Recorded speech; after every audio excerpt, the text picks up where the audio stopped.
all my fantasy football friends. Welcome to the Multiple First Dynasty Football Show here on YouTube. This is Stash X, Tony Stoll coming at you with another episode here on. We're recording on Tuesday, February 28th, last day of February here. I'm so happy to be with you. We have a great show for you today. Today we're going to be breaking down a live rookie 2023 mock draft that we did with real people with real landing spots. If you want to take a look down there in the comments of the video, in the description of the video, you'll be able to pull up the draft board that we had, and also the actual mock draft, the 7-round mock draft that we are pulling landing spots from. So go ahead and take a look at that for you. But yeah, so happy to be here today. We got NFL Combine is getting kicked off today. We're going to be able to have a lot more information about that. We got all kinds of juicy news coming out, things like the Lamar Jackson story. We're hearing Aaron Rodgers came out of the darkness.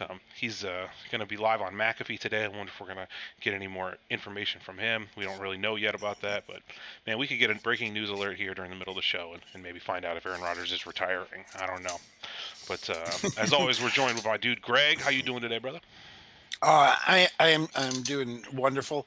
The show's going to be turning one tomorrow, later on this month, and it's been a good year, man. It's been a lot of fun, and I remember we started up last time right before free agency opened, right? Yeah. So we've made it through a full cycle, and I know I don't want to spend too much time navel gazing, but I am pretty excited that we did this and that we have gotten through all of this. And I'm really excited to get to our second free agency period and second combine and all of this other stuff. It's one of the best times to be in Dynasty opens up today with the combine kicking off. Who do you like? Who are you super excited to see at the combine, Tony? Yeah, the combine's gonna be sweet, man. I can't say I watch a lot of it live, but I'm excited to read about it and see, what people are running and jumping and all that good stuff, and hearing all the news that comes out, what kind of trades are made. But individual players that I'm excited for at the combine, probably the biggest thing to look for is right at the top of the list, and that's how is Bijan gonna compare to the other backs? A lot of times you don't see the elite talents compete at the combine, but we're gonna have it. We're gonna have our dude Bijan Robinson right out there, right next to all the other top backs in the class. And they're gonna be running 40s right against each other, and so. My big thing is, are we going to see a gap? Is there going to be a noticeable difference? Hey, this guy is clearly better than the rest of them, or is it going to be a little closer than we think? Maybe some of these, 2, 3, 4, 5 running back on the list are actually closer to him than we maybe gave them credit for the last few months. Yeah, I think that is definitely one thing that you're going to want to see. I'm very interested also in the running backs. The top thing I want to see is probably 3 of the next running backs, all of whom have sort of one question mark. I'm really excited to see Jahmyr Gibbs and Devon Achane measure in. These are 2 lightning fast running backs. And I'm less excited to see what they run. I know they're going to run silly fast.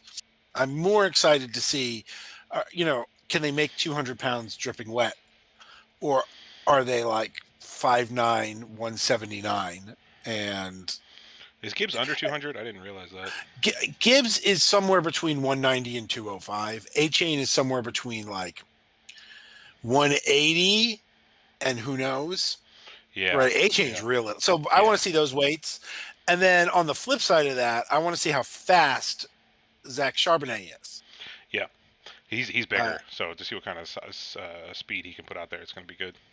Yeah, is he a plotter or a bell cow? Right? Is he headed for Brian Robinson territory, or is he headed for Joe Mixon territory? I think that like the speed and explosion tests are going to say a lot about those guys, and so Gibbs and Charbonnet are some of the top 3 running backs right now, but there's some guys below that are also interesting.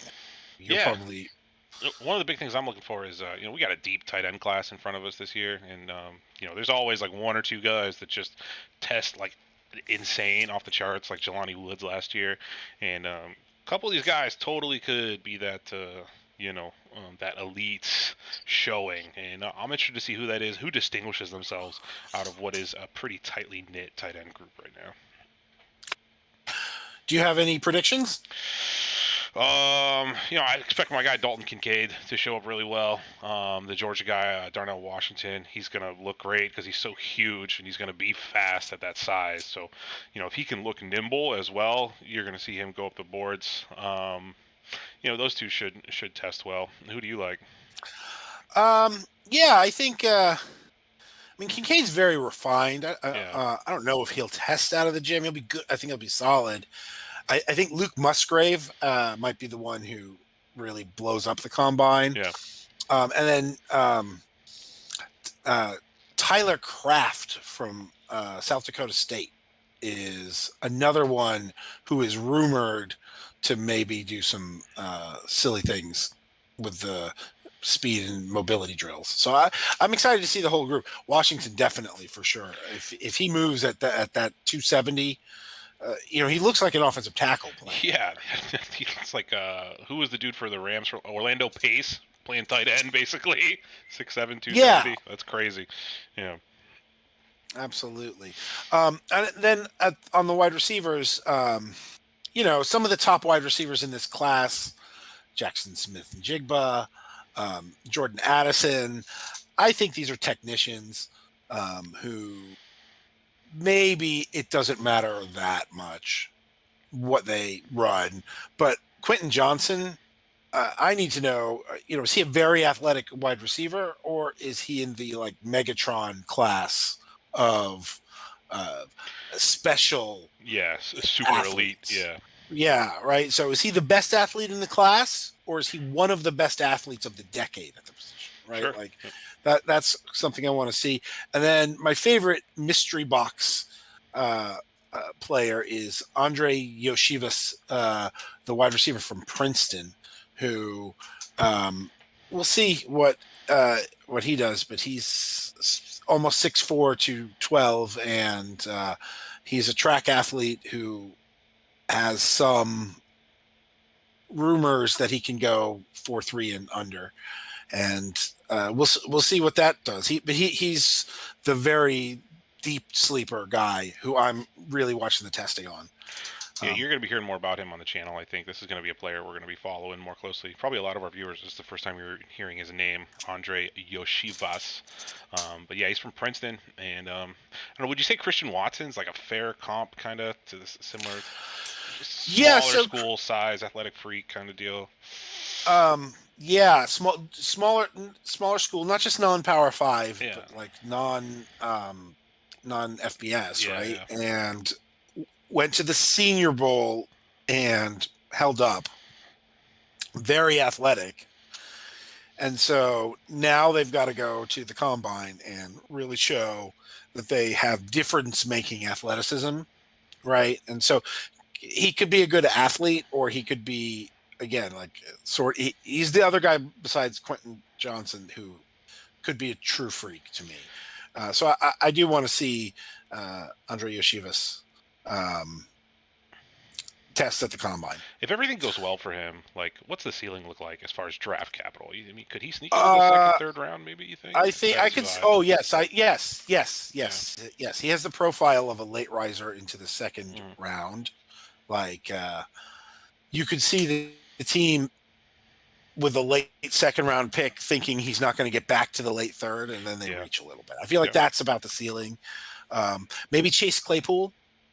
Yeah, that's a fair comp too. Chase Claypool had a late run up draft boards that started at the combine with big testing. Mhm. So I could see that for Yoshivas. I was able to pick up Yoshivas in the 22nd round of my 14-team startup I have on the board right now. So I'm pretty excited about that value. Should return pretty well. Yeah, if you're looking for his name, that's IO. It doesn't no Y at the beginning. So Yeah. if you're looking for him alphabetically. So before we get into the rookies and all of that, let's do some buying and selling, man. Buying and selling. We really need to get a bumper for that. Yeah, we should. We totally need that. Yeah, Um, um, absolutely. all right, I'm buying. I'm buying first here. All right, so my buy high, and we're gonna be. This is the free agency edition, so we're only gonna be talking about guys that are impending free agents right now. But my buy high, my first one here is gonna be Kareem Hunt, the tailback for the Cleveland Browns. I expect Kareem Hunt to walk as a Browns fan. I don't think the Browns are gonna be bringing him back. It's a name we're all familiar with. Kareem Hunt. He's only 27 years old. Um, Major production in his history. Not so much last recently, but this guy has displayed some serious juice on the field. We know he can catch the ball. We know he can make people miss. There's a handful of guys who I would say have a nose for the end zone, and Kareem Hunt is definitely one of them. Right now, he's being valued outside the top 30 running backs for most ranking websites. Fantasy Pros has him as RB 36 right now.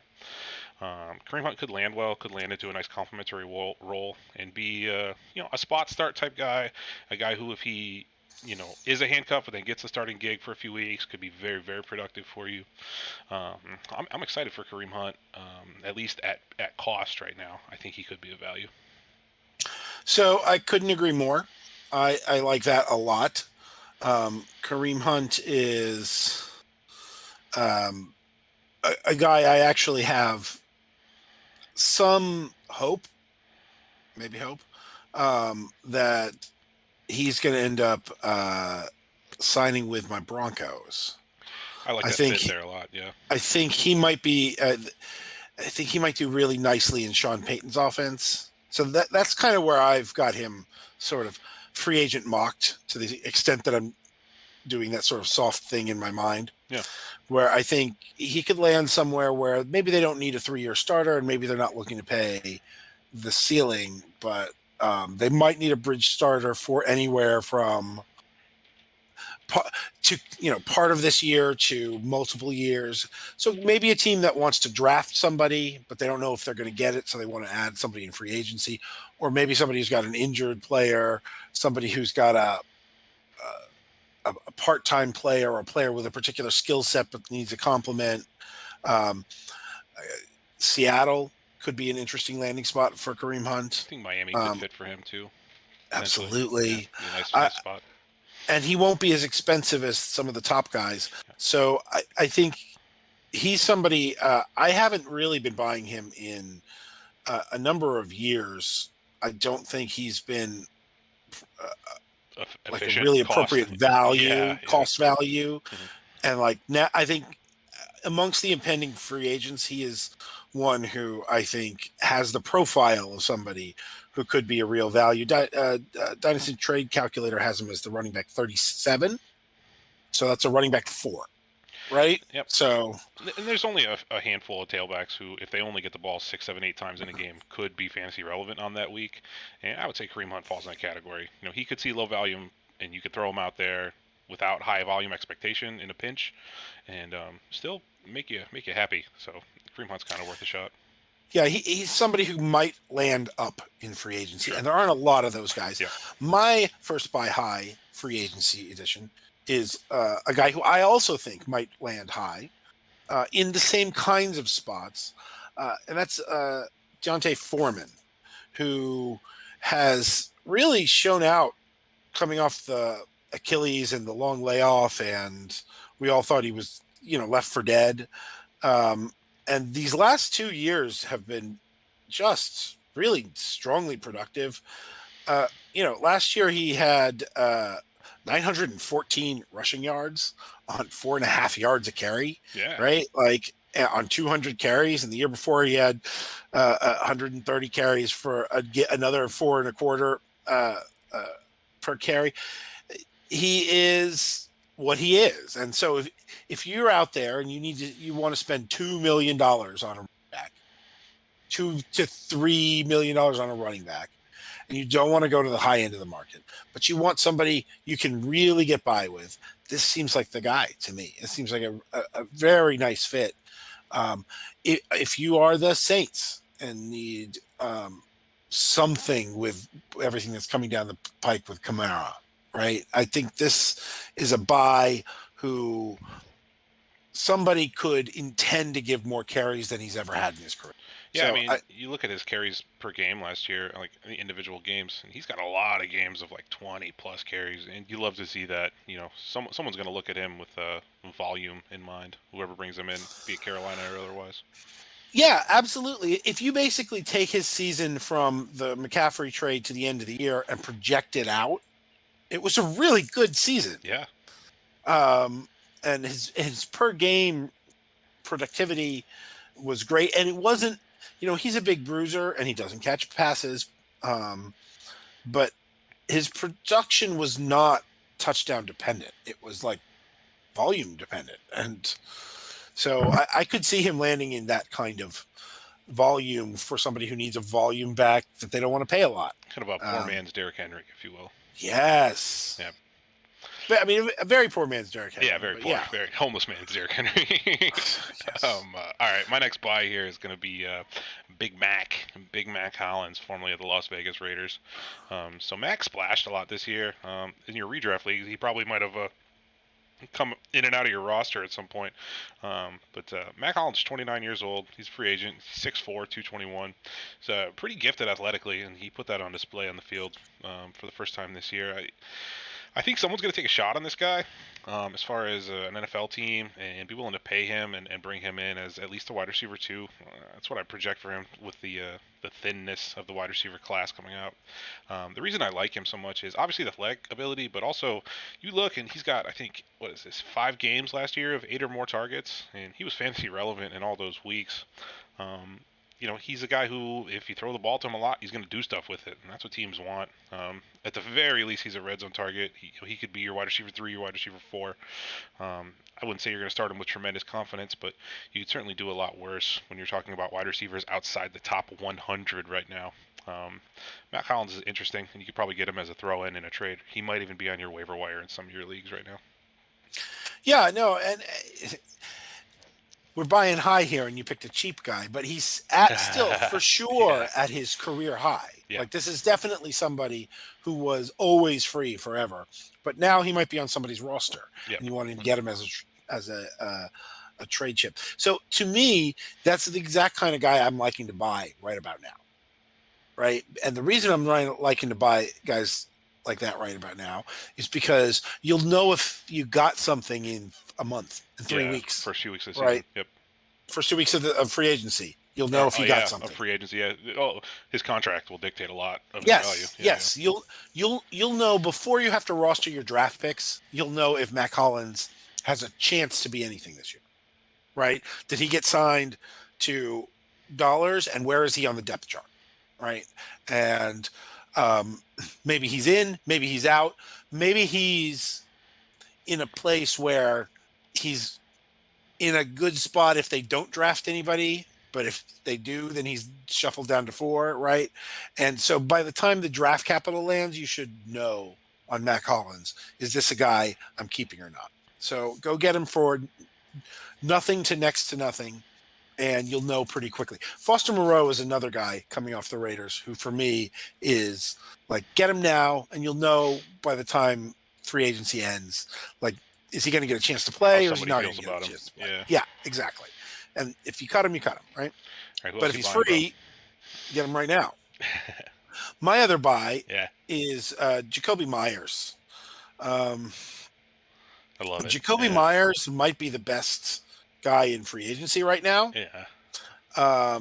And he is not valued anywhere. Nobody has any, puts any real price on this guy. He is the wide receiver 59 on DTC right now. Like, this is a guy who finished as wide receiver 28 last year and wide receiver 30 the year before that. He's 26 years old. So he has 3 years of prime left. He is going into free agency. It is a weak free agent class. He is going to get the best contract on the market. Somebody who desperately needs a wide receiver will overpay him, right? Like, he's not a great receiver, but he's clearly the best receiver on the market. And so he's going to get an amount of money that is not reasonable for his talent. And that in turn is going to mean the only people willing to pay that are going to be teams that have tons of targets and desperately need somebody to fill that slot, right? This is the Christian Kirk effect. Yep. So to me, if you can pay, forget wide receiver 59, right? That's low wide receiver 5. If you can pay high wide receiver 4 prices for him, you're stealing. Oh yeah. If you can pay, if you say, and I don't think he's trading at that low of a price really right now, but if you could get anywhere approaching that, I think you want to do that for sure. Um, it's just too good. Yeah, he went in the 9th, 10th round area of this draft I'm doing right now. That's pretty good. I mean, I'd snatch him up right there. I think I passed on him in his spot he went at. I took Jalen Hyatt over him, but like, I'm interested in Myers Well, for yeah, sure. I mean Jalen Hyatt getting back into Yeah, we're getting back into those rookies again, but like Jalen Hyatt could be a first round pick, and yeah. you get that, but No, Myers should produce though, and he has produced. He's a great story player too. For those of us that like that, Myers is an undrafted free agent. He just made the Patriots roster, worked his way into a starting role, and has just worked his way up the target ladder and become more and more integral for the Patriots. And now he's looking at, probably landing the biggest receiver contract in free agency. So, if you like a good story, if you like a productive player, Jacoby Myers is perfectly happy putting him in my wide receiver 3 slot in the upcoming season. I mean, basically regardless of where he lands. wouldn't it be easy to see him as a wide receiver 2 who outperforms, I don't know, a T Higgins or a like, I don't know, His a fantasy finish Devonta will be higher Smith? than people drafted above him.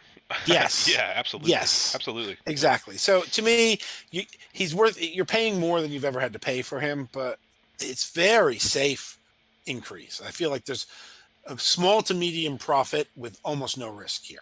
Love Go it. buy this guy. All right, we're doing some sells now. So I'm trying to find sells that are not at the running back position. Last week I just said every running back is a sell effectively. So I have a sell this week of Mr. Jared Goff, quarterback for the Detroit Lions.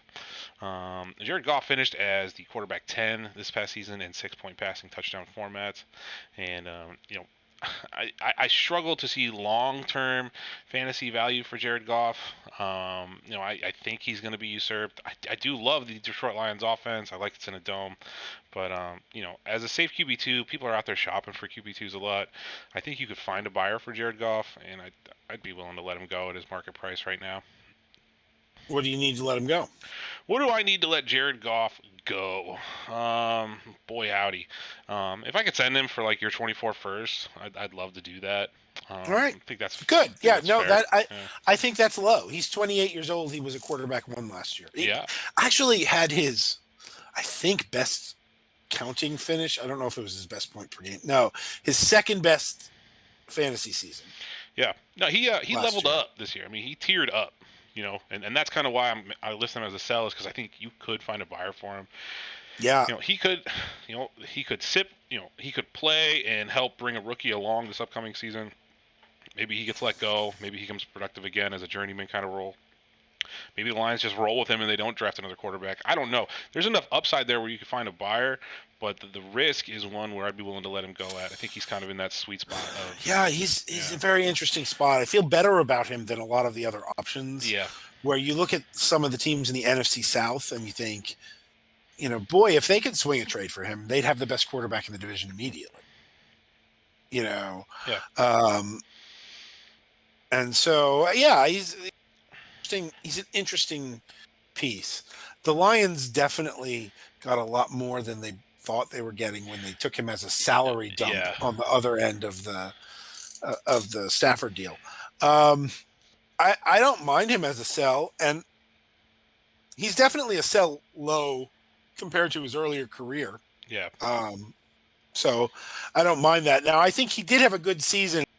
He might be a sell high, but then you and I were chatting about this off air, and you said you found him listed trading at quarterback 20, depending on where you're getting your data from. Yeah, 15 to 20. It kind of seems to be where he lands on most ranking websites. So like, if I could let him go for that, that's about what a year away first round pick can usually get you a quarterback in that tier. I'd love to take a shot on someone's future first. Maybe Goff gets benched for a rookie, and then that guy's first who I traded him to all of a sudden lands as a Caleb Williams. I'm being aggressive, but an early 24 first would be a tremendous return for Jared Goff right now. I think. Sure. No, Yeah. I like that, but I have Jared Goff. I would probably sell him if I got that quarterback. If I got Kirk Cousins value for him, Yeah. right? Yeah. I would probably sell him. But I think when you say 24 first, you're actually willing to take less than, which I think that really does make him a sell low. I think that's good. Yeah, if someone's going to send me Um, like their 2-4 this year and maybe their 24 second, I always love the double seconds trade because it's a 2 for 1. I love chasing those. if you know that this one is high, I like that. Yeah, if I could get The that type double of deal, seconds. I would. I'd pounce on that too. You just I get think so that's much younger selling and low. wider. Yeah. Yeah, that's good. And the thing about that that 2 seconds trade is I could see being on either end of that. Sure. If you Like need a I could see QB, yeah, I mean, and then because you're not going to get a QB in that second round area of the 23 draft, right. and Maybe you traded your first and got a second back, so you've got a high second and a low second, sure, and you could give the high second and next year's second and get your QB2 filled. yeah, I don't mind that. Um, I do think Jared Goff is going to start this year. So my sell low is James Cook. James Cook. Yeah. So I know we've been selling running backs, and and I know this is free agent edition, but what I'm really worried about is that they're going to go sign somebody. So this is a free agent question. He was drafted ahead of Rashad White, Damian Pierce, Tyler Algier, Brian Robinson, and Isaiah Pacheco in the NFL draft and in 2022 Dynasty rookie drafts. And he is currently trading behind most or all of them. And I think that is for good reason. I think the odds that he survives both free agency and the draft without getting turned into the change of pace back seems slim.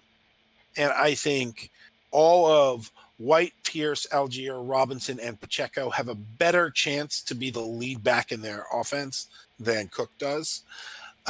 So I would, first of all, I might be willing to pay like if I could go sideways to one of those other pieces, or even sideways for a 4th round pick to one of those other pieces, I might like do that. Or if I have to, whatever I need to do to get if I get a 2nd round pick for a guy who maybe I spent, well, I didn't, but maybe somebody spent 111, 110 on him. Yeah. If you get like the 204 back, I re-roll. I don't feel great about where James Cook is sitting. Yeah, who would you rather have in your dynasty roster, James Cook or Dalvin Cook right now? It's a silly question, but they're related. Dalvin So, Cook, probably. yeah, I think Honestly, so too. I'd rather have Dalvin Dalvin. Cook. Yeah, And I am one of the biggest ageists in the dynasty yeah. state. We Right? both are. Yeah. I really am. Yeah. These guys get old for me real fast, especially at running back. Yeah. I see 25-year-olds and I'm like, oh, he's so. I love the Brian And Robinson pivot there. I mean, if I could send my James Cook straight across for Brian Robinson, I'd be all about that. And I'd be perfectly somebody fine might with give that. you something for that. Yeah, someone might give you more than Robinson to do that. So, Somebody might give you a 4th round pick, yeah, or their 3rd for you for cooking your 4th. Yeah. Right. And I'd love to do that because I just think Brian Robinson has a much better chance of like leading the Commanders' backfield in fantasy points than James Cook does. All right, yeah. So we got any more sells? Anything more sells on your mind? Just a couple of guys going into free agency that I'm looking to sell. I think if you can get anything for playoff Lenny right now, now's a good time. I don't mind selling Bateman before the Ravens decide that Tyler Huntley's the starting quarterback. Yeah, it might be coming. I just I don't know what you're getting for him, but I'm testing the waters. I think it's a really wise decision to get what you can for Brock Purdy. I know it's hard. It's hard right now, but I'm trying to do that. And I also think Devin Singletary and Damian Harris are going to land bad in free agency. Yeah. When I sort of mock out the free agency spots, I see like the top tier guys getting some good jobs, and then like there's okay jobs for Kareem Hunt and for David Montgomery, and then you get down to Singletary and Harris, and man, I could see them like sitting until after the draft without being signed. Like, you know what I mean? I don't Yeah, feel those are the good about guys those that two assets. probably a lot of teams have multiple rookie tailbacks above them, so it's going to be tough for Singletary or Harris to land well. I totally see that. People aren't going to want to give them a lot of money. They probably each of them thinks they deserve a decent contract Yep. because they have been moderately productive, but Yep. they're on the wrong side of the age scale. They each have a lot of carries under them right now. It's tough. And Tough for those unlike two a guy players like right now. Mac Hollins, Yeah. who's benefiting from a weak position group in free Yeah. agency, They're they're opposite. on the Yeah. wrong side of that. Yeah, absolutely. And then if I have one big buy low now, it's the rookie 104. Guys, kick the tires on the owner who has 104. If the owner who has 104 is not following right now, then they probably, if they're like halfway, 1/3 way following the draft right now, then they probably know Bijan, and they probably know Young and Stroud. And then they probably think, 4 through 7 or 8 or 9 is kind of a tier. Yep. Because that was the conventional wisdom a month and a half ago. Yep. And man, I don't know if it's going to be Anthony Richardson or Will Levis or Jahmyr Gibbs. I don't know if Quentin Johnson is going to do the Megatron routine. I don't know what it's going to be. I don't know if JSN gets like surprise top 10 draft capital, right? Like, I don't know what is going to happen, but something's going to happen where the fourth guy is as good as the second and third guys. And so if you can make a trade where you are buying the 4 without, you're moving from 9 to 4 and you're not paying that much because the person who has the 4 thinks thinks they're at the front of a tier. Yeah. I think this is one of the big steals of Dynasty right now. So I just want that on everybody's mind is in your super flex league, look at that 104. Yeah, I wholeheartedly agree with you. You could be looking at a quarterback who got top 5 draft capital at 104, top 10 draft capital. Levis, Richardson. I'm thinking probably the top 4 of most rookie drafts when it's all said and done, and we're deep into July, August. You're going to see Bijan and then 3 QBs. That's going to start developing to be the meta, and so. Yep, that's what I think. Yep. I try to get out ahead of that now. I think there's a chance. Mm-hmm. Yep, I think there's a chance Richardson goes to 2. A really good chance that Richardson goes to 2. Totally. Yeah. I just we're gonna find out more about that this week when he's competing at the combine. Yeah.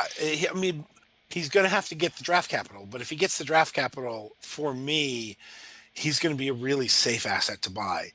And so if we get 4 quarterbacks and you're buying 4 early, and I think also if you can buy the 105 for less than you think Jahmyr Gibbs is worth, that's a bargain.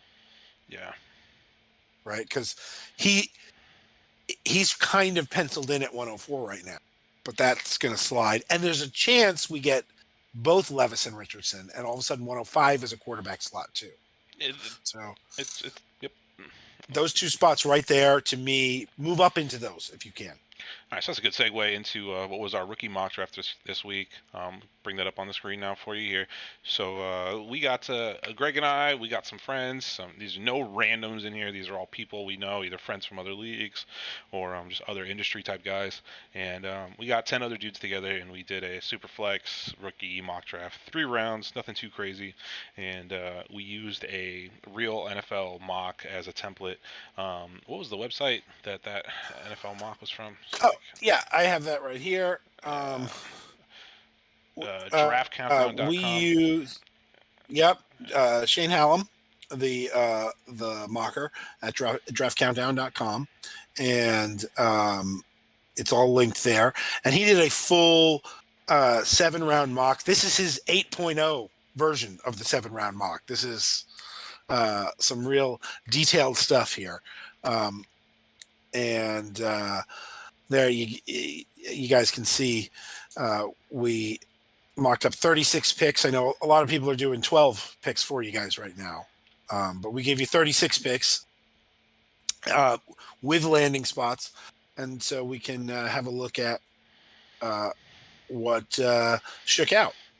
You Yeah, want so to start us off? yeah, man. So thanks everyone for participating. I'm just gonna read these names off: Nred, Widow, Alex, Jim Instant, Lightly, PB and Jabes, Joey Cheese, Aaron St. Dennis, and FF Koala and Fantasy F Nomad.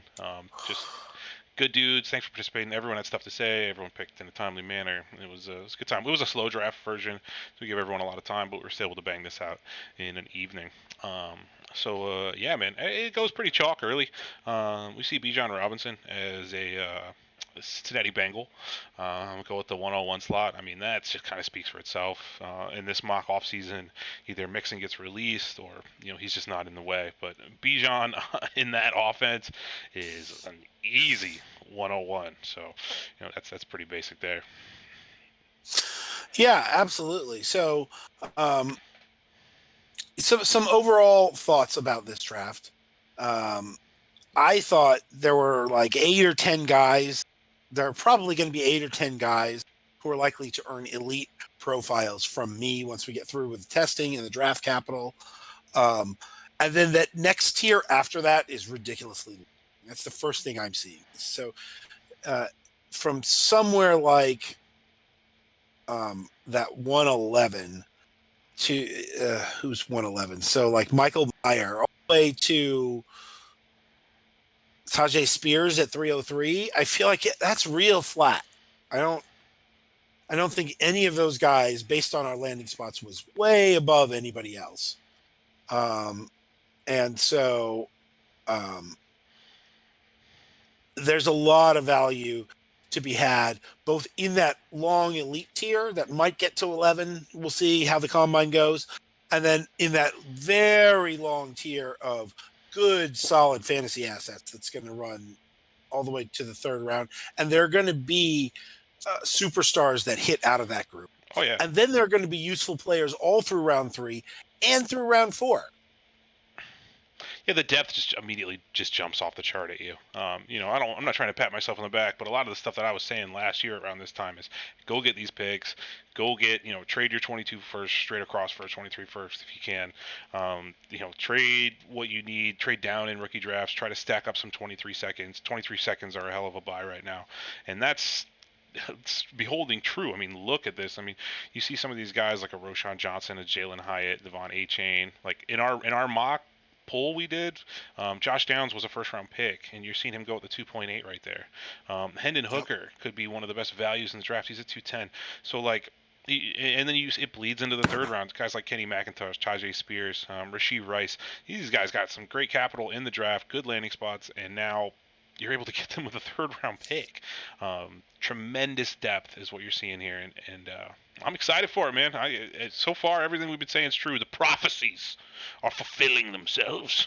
Absolutely. You see the 4 high. I mean, you can just see it all that red in the first round. You got Yep. all those quarterbacks. You got a bunch of those orange squares on there showing the tight ends, right? So the quarterbacks came, the tight ends came through, the running backs are deep. As we said, I think people are a little disappointed that the second tier running back group hasn't emerged quite as strongly as we hoped. And so there's only 3 running backs in the top 11 picks in this mock, Yeah. right? Yep. And we were hoping for more than that. But other than that, I think just about everything has really come together. Yeah, I mean, just to keep hitting this point home because it is a lot. This guy Rasheed Rice, who goes to the 3.1, talented ball player who goes number 40 overall to New Orleans in the draft we're pulling off of. Okay, well, if we took a decent receiver like him and just extrapolated back to the 22 rookie draft, a guy like that probably would have been like a 111, 112 type pick. And now you have this player available to you in the third round. And the only thing that's changed is the amount of depth ahead of him. So you got to kind of rethink the way you're looking at rookies right now because these guys, it's loaded. I mean, it's just plain and simple, it's loaded right now. Yeah, absolutely. I mean, I think if you're even doing some deep best balls, for like redraft best balls, some of these guys have this class goes deeper than most classes. You know, I mean, it's a really deep class. Um, so yeah, I think the wide receiver is better than people are saying. And then the other learning I had from here, and as we go through the rounds in just a moment, I think we'll see it a little better. But the draft capital and landing spot, but particularly the draft capital, changes so much for these guys. Where um, I think an important thing to do here, and when I look at maybe some of the ones that I think are a little questionable, I think sticking too much to the original rankings and failing to adapt when a guy falls is one of the biggest mistakes people can make in rookie drafts. So, watching the process that starts today at the combine is going to be really important. Do we want to? Let's go pick by pick.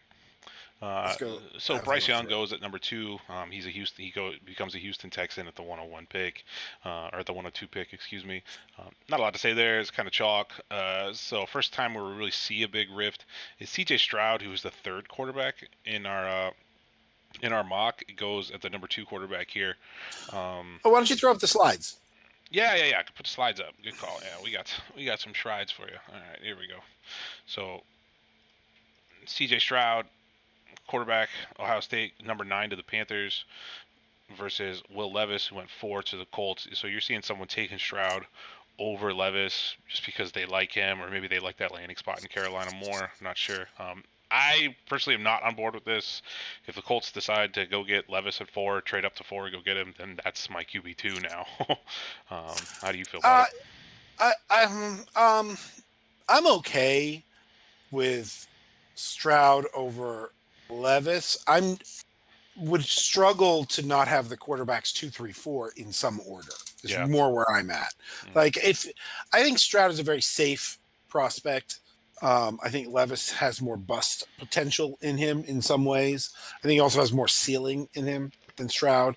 Stroud feels really, really like A- safe. Yeah. The more I look at him, but so like for example, if we were doing a real rookie draft today without landing spots, I'd take C.J. Stroud as my quarterback 1 because I feel like that's the way to play safe here. That's the way to sort of shoot for the center of the green, you know, and like stay real clear of the bunkers, right? Yeah.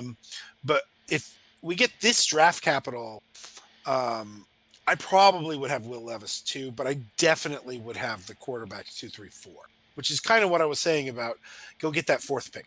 Go get you that 4th pick, right? Because you may be able to get it for the price that's not a quarterback's going to be there, but one way or another, a quarterback should fall to you there.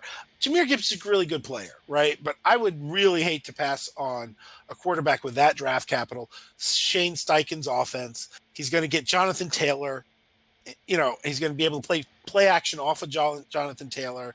He's going to be able to throw to Michael Pittman. We love Pittman. We like Alex Pierce here on the show. Alec Pierce here on the show. So we like Jelani Woods here on the show. So I think if Will Levis goes there, that's just a fantastic landing spot. Yeah, I love that landing spot for Levis. And I love that. I love the capital and I love the landing spot, and he has to go there. The other thing I see there, Jahmyr Gibbs gets 1st round draft capital. That's great. I don't think the Eagles are as good a landing spot as people think. I think Hurts eating up a lot of the goal line work might hurt a little bit, and they have had a tendency to split carries, right?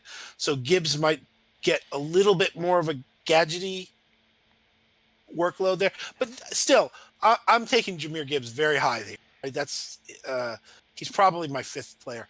Jackson Smith-Njigba gets wide receiver 4 in the class draft capital, right? So you'll see as we jump through the pages, 3 other wide receivers went ahead of him, but people are really in on Jackson Smith-Njigba in the Dynasty community. People seem to be in love with this kid, and I don't blame them, but yeah. I love him. I like him too, a lot. He's my wide receiver 1 before we get capital and all that stuff, right? But I worry about take lock with him, right? Like I worry that he's really going to end up in a combination of capital and landing spot that maybe doesn't make him the clear wide receiver one, and maybe we should be careful about that, right? And so in our draft, he goes 5. You see, some of the other top wide receivers are going much later. Zay Flowers is actually the second wide receiver off the board, and he goes in the second round here, Yeah. right? So Jordan Addison goes 13 picks ahead of Smith and Jigba, right? So you'll see when we flip to the next, right there you go. Jordan Addison goes 12th overall. So Jordan Addison gets like premium first round draft capital, while Jigba gets first round draft capital.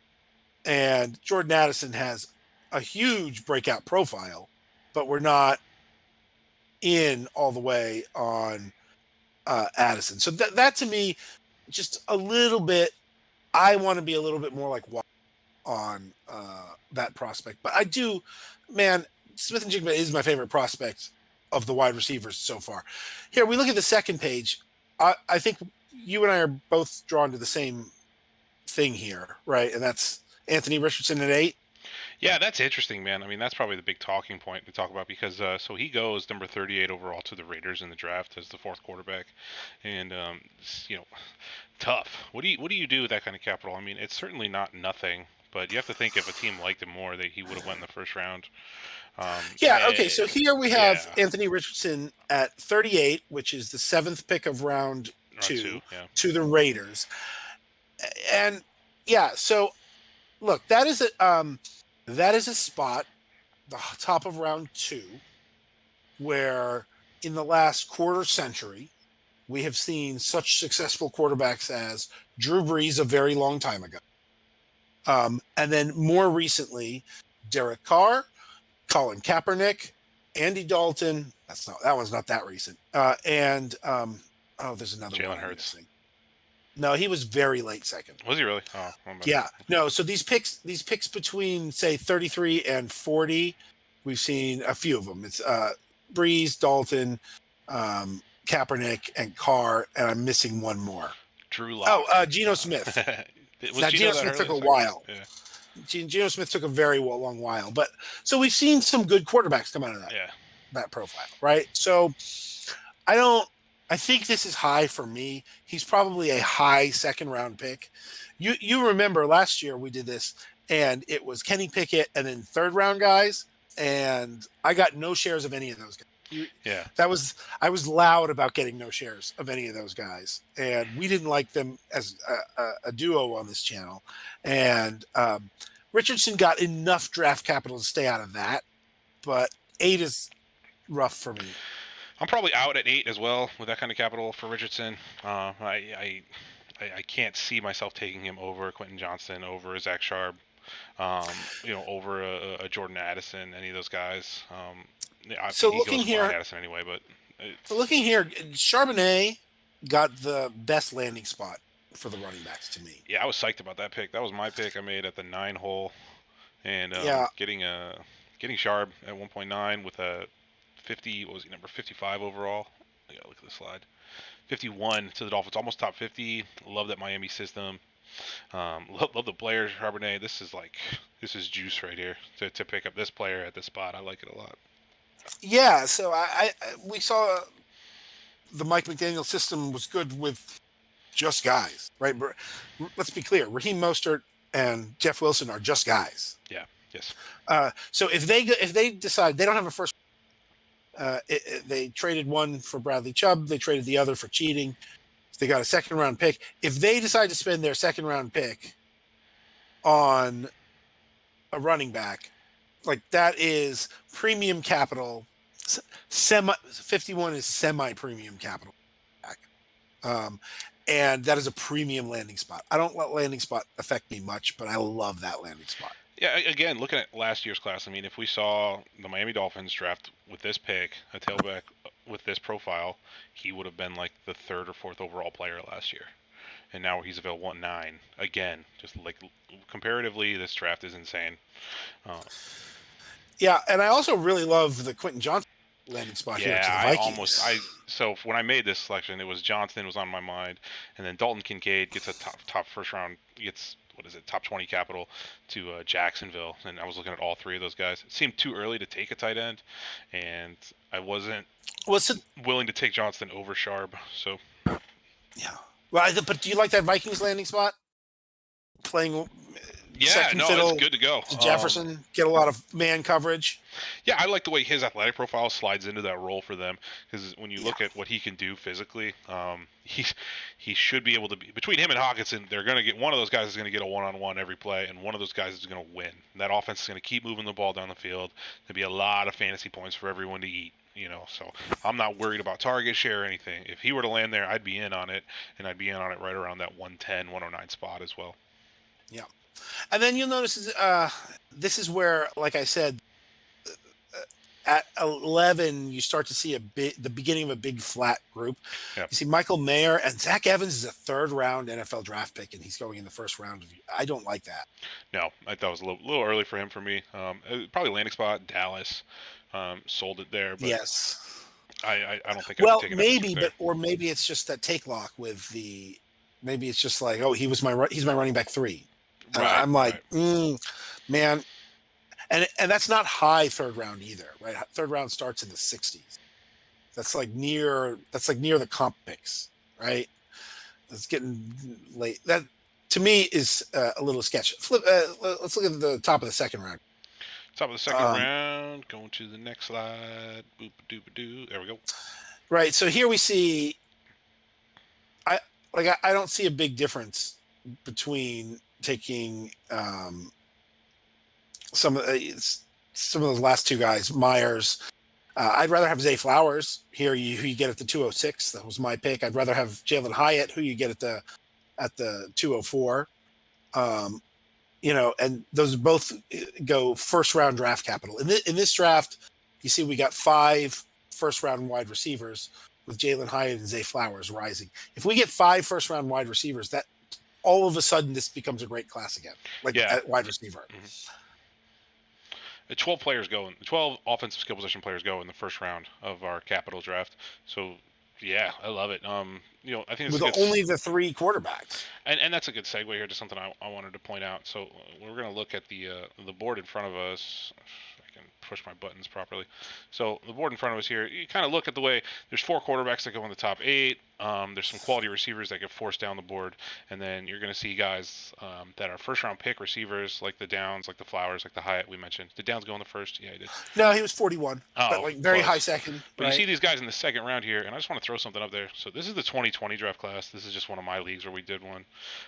You can just immediately see the parallels. This is also a snake, but you're seeing premium first round receivers get forced down to the back here. Guys like Justin Jefferson, Michael Pittman, T. Higgins are available in the second round. You're seeing Brandon Ayuk goes 210 in the first round with first round draft capital. Yeah, and that's what we're seeing from this year. And it's the same exact stuff we saw in 2020. There's a lot of good RBs that force these receivers down the board. Hey, look at that sketchy third round RB at 112 over all those first round receivers. Third round RB at 112. Oh, Keyshawn Vaughn. Yeah. Yeah, what a disaster to take Vaughn and Ruggs. That's your Zach Evans warning, people. Yep. Right. And Zach Moss wasn't Moss like a 3rd or 4th round pick too? Zach Moss was a 3rd round pick. Yeah. Like Dillon should have went ahead of those 2 guys because he was a 2nd round pick, an early 2nd round pick. AJ Dillon was, and that you can see in front of you that was the correct play. Where did Gibson go? I forget where he was a 3rd round. He was a high 3rd round pick.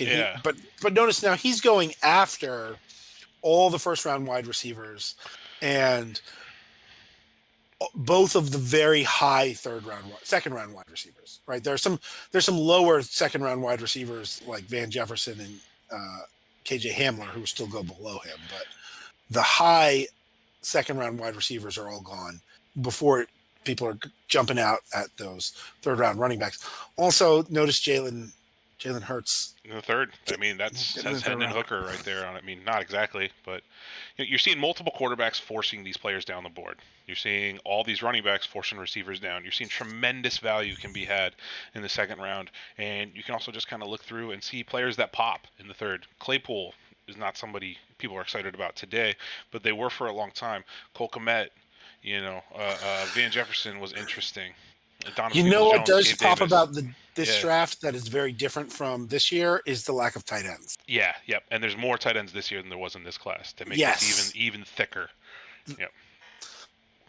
that's the big one of the big difference.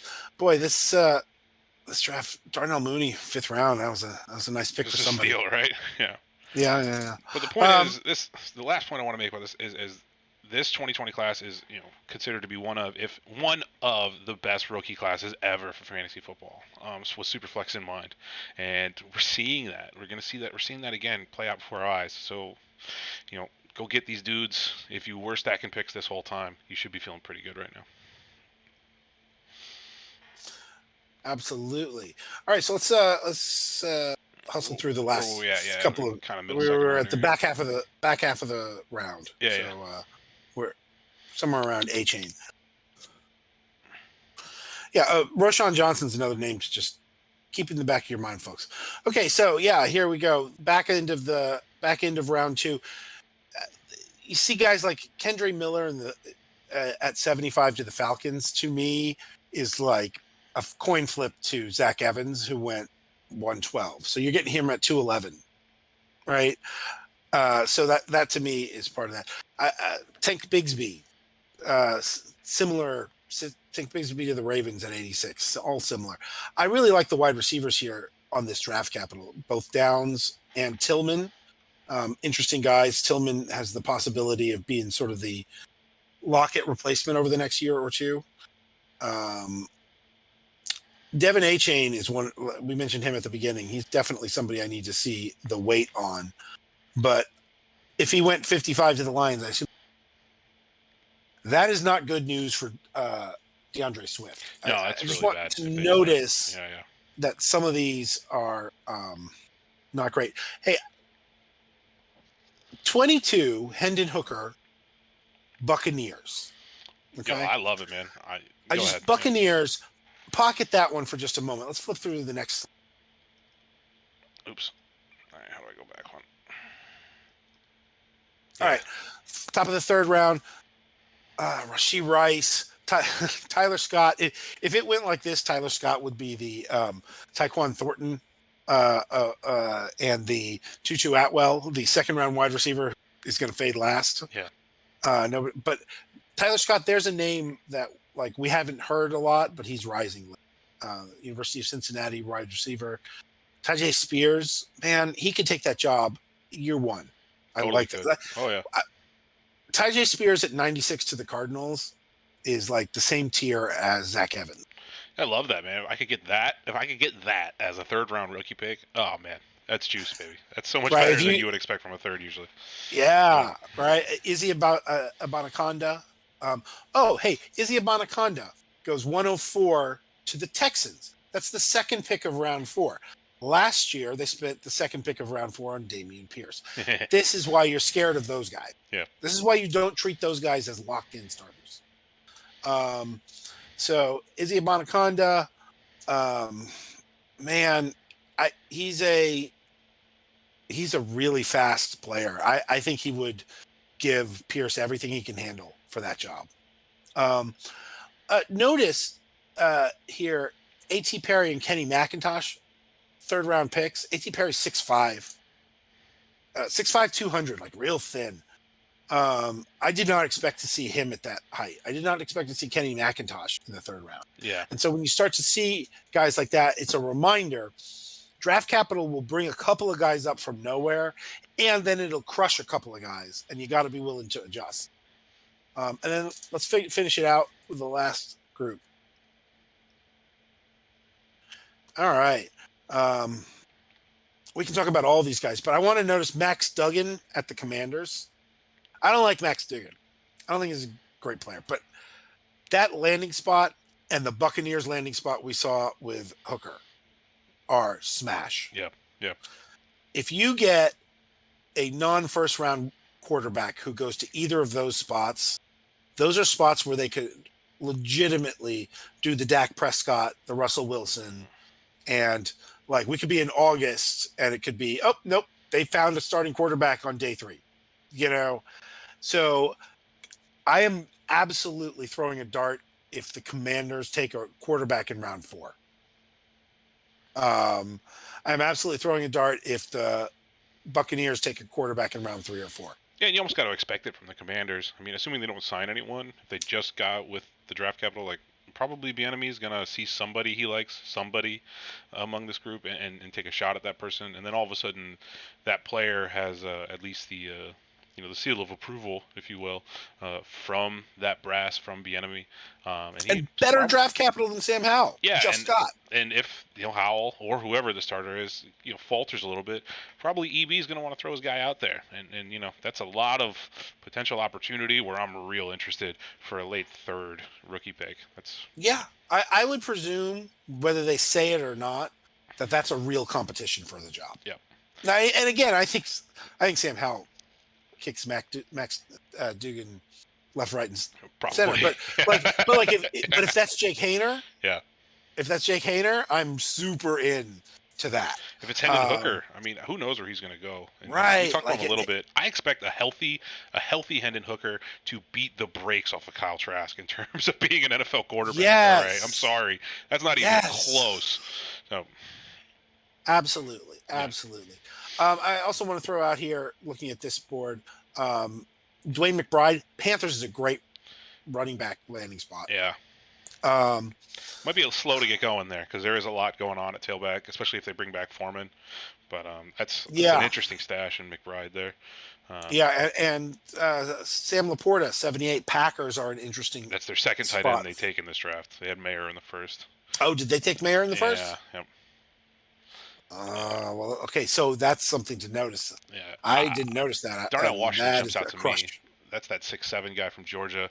He gets top 40 capital to a team that's just wide open at tight end, and could bring in a guy like a Jimmy G, a bridge quarterback who wants to use this tight end. Interesting. I love that for my taxi. Love that. Yeah, and then I do not love that Luke Musgrave spot. No, you've got a. Man, that's what happened to Dallas Goedert. Dallas Goedert got, Luke Musgrave just got Dallas Goedert. He got Goddarded. Got Goddarded. I love that. Yeah. What a luxury pick for Philly, though. It just speaks to how good that NFL team is. That they're taking Gibbs in the end of the first round, and then they take a tight end here, and they already have tailbacks. They already have a tight end. Just get to add a lot of depth. Michael Mayer went to the Commanders in this draft. Yeah. Did he? Oh, my bad. I thought he did go to the Pack. I'm sorry. I see him mocked to the Packers a lot, so my bad. Yeah, no. He went to the Commanders in this draft. Sorry about that. Okay. Xavier Hutchinson. By the way, last thing I want to say is that's a name. Iowa State wide receiver, very tall. Last name to consider, in case you've never heard that, listeners. Well, so that was our multiple firsts Dynasty Football first mock draft of the year, and I thought it was really, really telling. We're definitely going to go ahead and do another one after we get combine results, and maybe after we've covered the first few days of free agency, right? And we'll get back to you guys so that we can continue to go over this class and make sure that you guys are prepared to win your rookie drafts and build that value, win your dynasty leagues, take home those prizes. It's a lot, man. It's a lot going through these rookies, and if you try to go at it alone, you're gonna have problems. So we appreciate you tuning in and listening and hearing what we have to say, kind of just mixing that into your melting pot of all the different information we all use to make our picks. Final closing thought on the draft class as a whole is I'm just going to be letting capital dictate everything. There's very few players that I'm trying to push ahead of where their capital dictated they should go. I mean, one or two players in one or two slots. We'll see, but there's nobody who I'm so in love with that they have to be a high pick for me. I'm going to let the NFL do the work for me. No, yeah, I mostly agree with that. Man, in a 4-round rookie draft, I think in a tight end premium league, you're going to have some tight ends that are still really good that you can go ahead and throw in your taxi. I think that's one of the things I'm seeing too. Is very deep at tight end. I want a bunch of tight ends on my taxi. Yeah, It's a rule good of thumb class. in a single tight end starting league with a TEP, if you're in like a 4 or 5 round rookie draft, just rule of thumb is wait on the fourth round to take your tight end shot. And you saw it in our draft. There is the end of the third round. A lot of people started taking shots at tight ends. I'm probably still going to be looking at tailbacks and receivers there. You know, probably the fourth round of my single tight end leagues is where I'm going to be looking to take a shot on one of these tight ends. So, fourth round is the tight end round, guys, not the end of the third. Just keep that in mind. Absolutely. Yeah, so I think that went well. We had some good lessons. Hey guys, I'm going to be appearing on the next episode of Fantasy Nuts UK. Fantasy Recording in a Nuts couple of days. UK. That's with a K. Yeah, Fantasy Knuts UK. yeah, absolutely. That's a name over there. Yeah. Tune into that though, Fantasy Nuts. I'm going to be checking it out. I'm excited to see what Greg has to offer for them. So some new content for you guys to put into the melting pot as well. Thank you for joining us today. Leave a comment, subscribe, let us know what you think of our draft. Where were the reaches? Where were the values? Who did you like from the NFL draft breakdown? And hit me up if you're trying to be in the next multiple first rookie mock, because we're going to do one of those when the time comes. We're going to be starting to do like a startup mock. I'd like to do like maybe a 10-round startup mock for a superflex format, just to see how that breaks out. But yeah, man, thanks for tuning in, y'all. Later.